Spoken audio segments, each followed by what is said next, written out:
It is statistically proven that just about 25% of individuals around the whole globe feel this sense of out of control, like they're not fully there, 100% capable of doing everything, and in full control of their life. And when it comes to that feeling, they also feel like their quality of life is low, like they're not feeling fulfilled and living with purpose, which is what I'll get into down here. But I want you to imagine that you are X, and this is your personal bubble. Everything inside is you, X, and everything outside, Y, is your environment. See, what most people say when they feel out of control is everything is their environment's fault. I'll give you an example. Let's say somebody accidentally left something slippery in the shower, and you go to hop in, but it's only at one spot. So you're showering, everything's going normal, and then you step into that spot and you slip.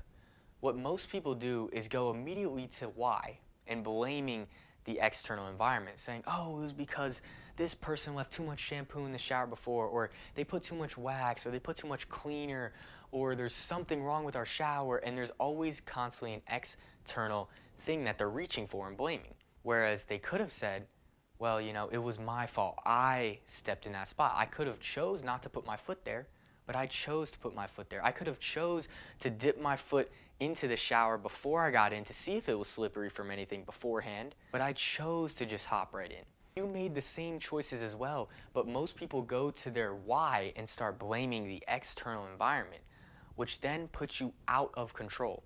You see, when I had my anxiety, I like to do this because I don't really believe that it's something that's truly born with me. I can change it. And when I was going through these times, I was a very, very bad overthinker. Sometimes it'll try to even pop back up with the ruminating thoughts. But when I would identify with being an overthinker, it became who I am. How could I do something to change who I am? My ego's like, no, no, no, come back here. Every time I try to step out of the box, I tried this technique and that technique. And I'm like, why can't I change? Because I identified with being an overthinker. That is who I was. That is who I know. That is who my ego knows. And when you don't externalize that and realize, okay, this is just a problem and I can get past it, when you become the problem, then the only solution to your problem is to not be here, because you are your problem. And in order to erase that, then you would have to erase yourself, which is not ideal. But this is what I thought I had to do at the time too. And this destroys our quality of life when we continue to put things out into our environment. First thing is to take full responsibility for where you are at in your life. Everything is your fault. There is a quote that says, every person is exactly where they want to be, whether they believe it or not. The only person that put you in that situation. Sure, your parents born and raised you all the way up until you're 18 years old, but they weren't the cause of all your problems. You are. So you have to fix them. And that's okay. It's not a bad thing at all. We just have to fix them. And this destroys our quality of life. But what determines the quality of our life? Well, what we give meaning to, we are going to feel very different. What our meaning is that we give to something will feel very different. I'll give you an example. Let's say you are sitting at a restaurant and you told your partner or significant other or friend to meet at 7 o'clock, and you were there promptly on time. And all of a sudden, 15 minutes goes past and you're like, oh, they're probably late. And then 30 minutes goes past and you're like, are they okay? And now you get worried because you're thinking, are they okay? Maybe something happened to them, something this, that. Versus another person might be frustrated. It could be the same situation, but people feel two different emotions. That's because they created a different meaning.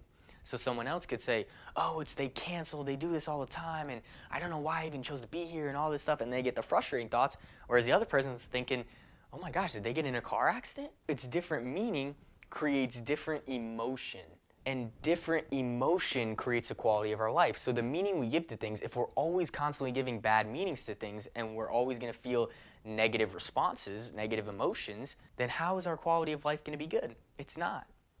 So our meaning equals emotion, and emotions equal the quality of our life. They determine it. But we have to create different meanings to different events, so then we can create the best possible meaning. Problems? No. They're not problems. They're challenges. It's God calling me on this mission to go past the roadblock and do something about it. Not this big problem that's just going to take over my life and I can never do anything about it and it's me. No, it's just a challenge. We can shift these paradigms in our mind. We can shift the way we view things. We can create different meanings. We're going to feel so much different. If it's a challenge, you're going to feel good. You're going to feel motivated. You're going to feel like it's a race. You got to win. If it's a problem, you're going to feel dim. Your light's not going to shine as bright. And therefore, the quality of your life won't be as good. So the first thing to taking control, once again, of your life is taking responsibility. And the second thing is create the best possible meanings and emotions, because those are going to determine the quality of your life.